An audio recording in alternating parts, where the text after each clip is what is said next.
Hello and welcome to Talk a Good Game. It's a preview of West Ham United against Bournemouth. Our boats are running as usual before and after the game on Saturday. So if you'd like to join us for a beer and a barbecue, the link is in the description below. Grab your ticket and come along on Saturday. But as always, Gonzo, what's your thoughts on our opponents who we played not that long ago? But has it changed since then? No, I like the club. I really like the club. My folks live down there now, down near there. So yeah, really nice club, really nicely run, very, nice fan base, very friendly place to go. So obviously we're at our place for this one. That's a bit unfortunate. We didn't draw them in the cup in many respects. It's an easy away day for me to stay at me folks. But yeah, it's a nice club. They plod along, they do well, they bat above what they really should be doing. He's a decent manager, play a nice bit of football, fast, they recruit sort of sensibly and they do well. When other clubs are struggling, be it your Stoke or your Swansea or anything else, an old steady Eddie, no pun intended, keeps them going. Charlie, what about yourself? What's your thoughts on Bournemouth and how they're doing this season? Probably not as well as they could be doing. I think they're like in the sense that they've got a very good team and a good togetherness, but not everything is working quite as well as it could be. I think they could probably do better, which is weird considering they're still doing relatively okay. But they're a good team. They play good football. They seem to have the right approach to it. Even someone like Junior Stanislas, who was close to making with us, seems to have made it with them. So they clearly give people a chance to actually succeed there. And I like generally what the club is about. Gonzo, danger man for Bournemouth this week. I mean, whenever we played them recently, it tends to be a high-scoring game. We beat them 1-0 last season, but apart from that, there's been about 5, 6, 7 goals involved when we play them. So who would you pick out as your danger man for Bournemouth this weekend? Well, he's not Wilson. We were linked with Wilson for quite a long time, and it never happened. We didn't pay 25 million for him, thankfully.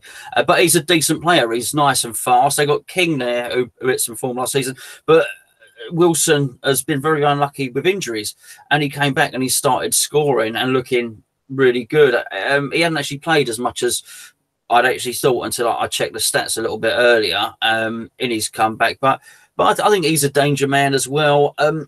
Ibe, who I've been thought as flattered to deceive a little bit since he joined. I think they expected at Liverpool, if you remember, he was meant to be the next Raheem Sterling, and it never really happened. I think they sold him for 15 million to Bournemouth. However, he's looked a little bit better in recent games. When Dan Gosling plays, he looks sort of high energy.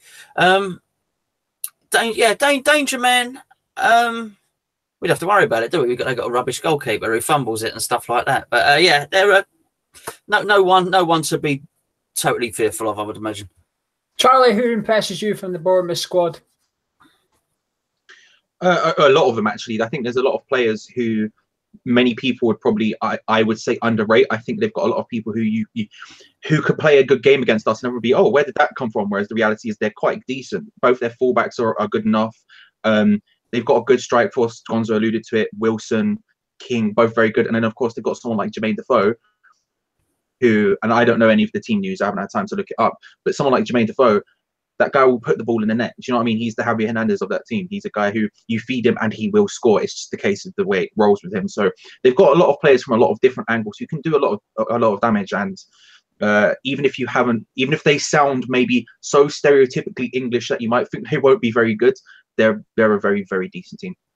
It's their fullbacks that impressed me, Smith and Daniels. I really like them. I think Lewis Cook's playing really, really well this season in midfield. It's good to see him step up, actually.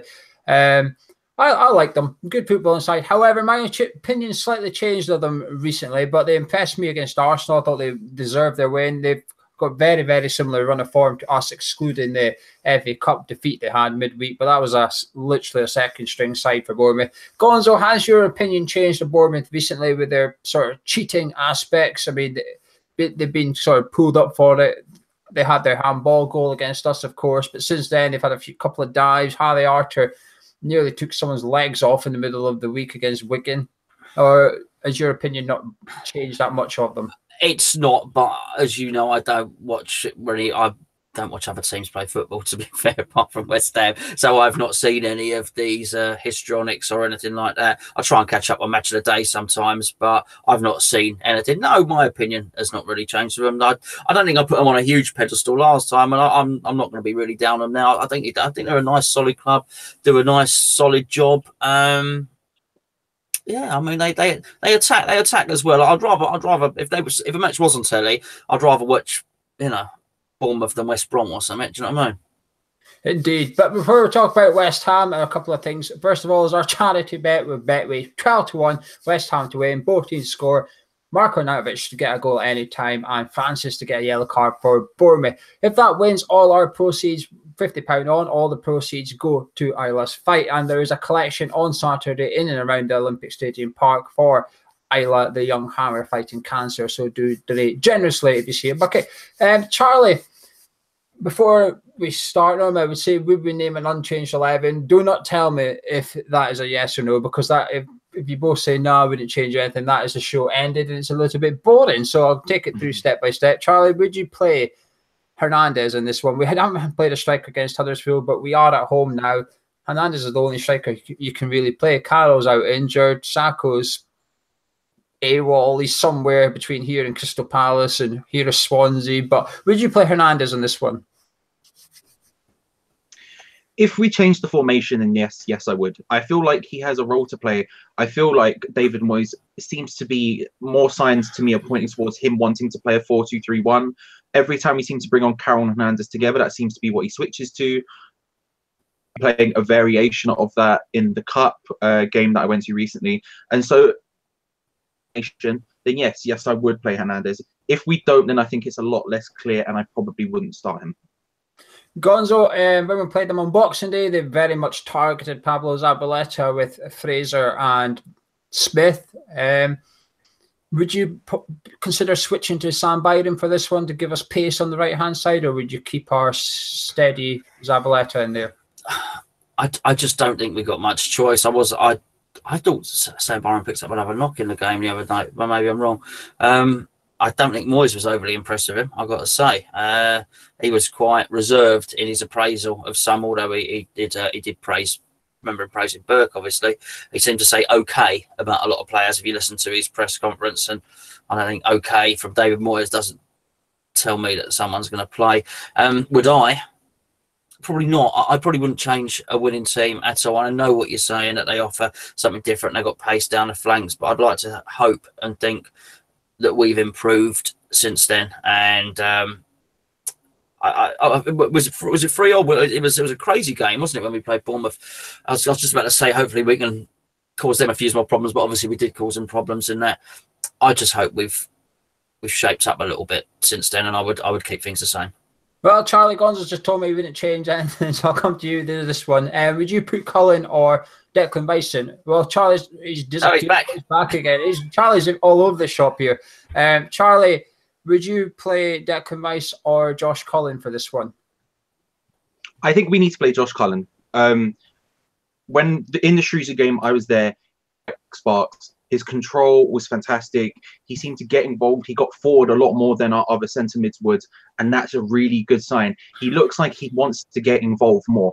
When you compare him to Reece Oxford's performance at the weekend, he seemed to shrug his responsibilities. He didn't seem to want to get involved. He didn't look for the ball. He looked sloppy, whereas Josh Cullen looks exactly the same. If I personally, I would play both of them. I think you need Rice and you need Cullen to be getting involved and getting in games like this where they can experience Premier League football, not against the Man United, not against the City where they're going to run route. Bad team by any stretch of imagination, but they're going to be a decent challenge for those type of players. And so for me, I would play both. I think they're both a bit unfortunate, really, actually. I think Rice should have started against Huddersfield.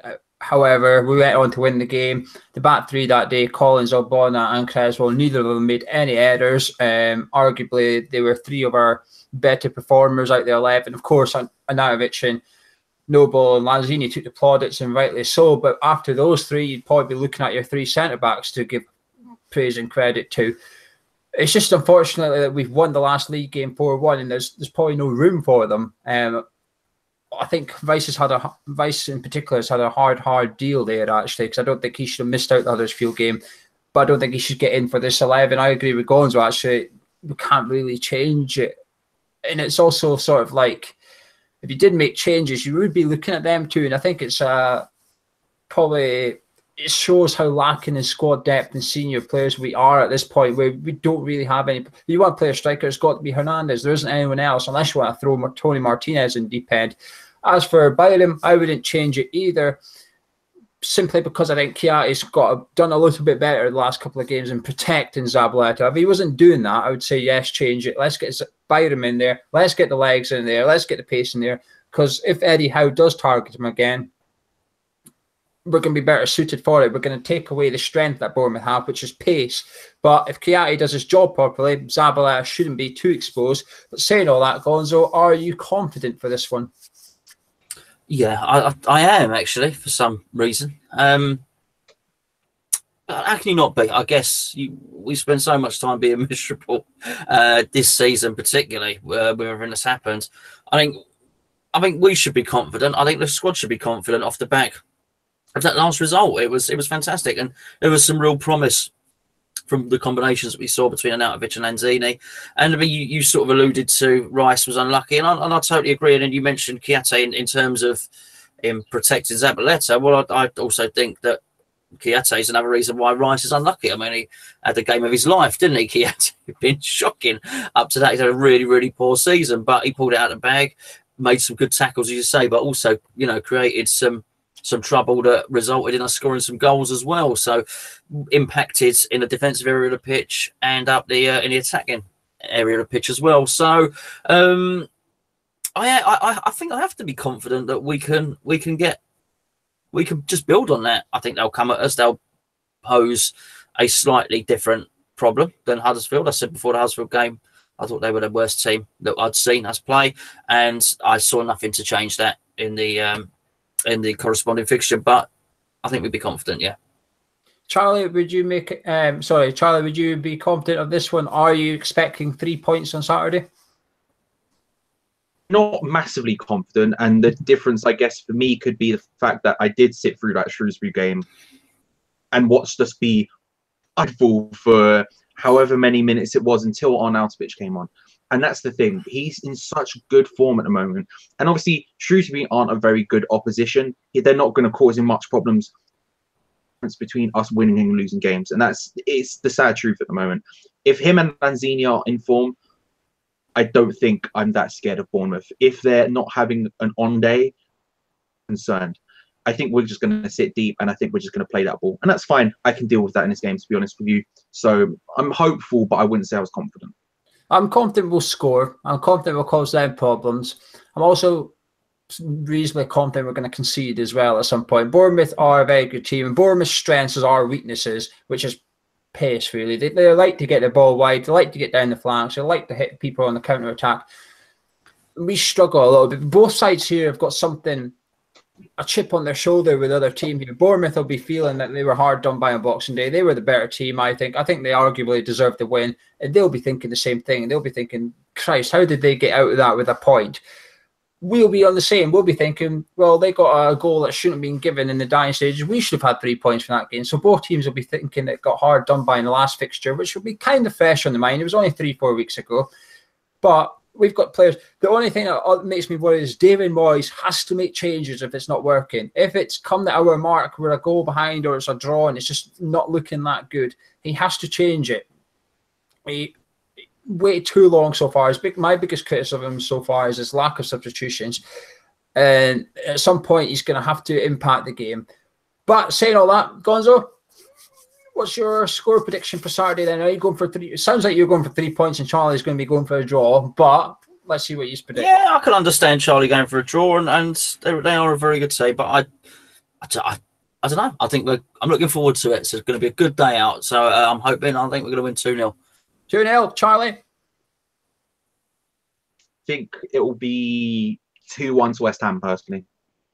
I'm going to go for 3-1 West Ham. I think the biggest thing is the fans are happy. The fans are going into this one, and it should be a good atmosphere as well. But anyway, you guys at home, let us know what you think. If you would make any changes is that old myth, don't change a winning side? Would you stick with that, or would you tweak it up? And if so, how would you tweak it? Let us know your score predictions below as well. Drop a like on the video if you enjoyed it. Subscribe if you're new around here. We don't have a cup of tea this week because I am traveling to London first thing tomorrow, so we can't do it tomorrow night. But we'll be doing one next week where myself and Gonzo will be talking about all the latest transfers, including Andy Carroll debacle. Thank you for joining.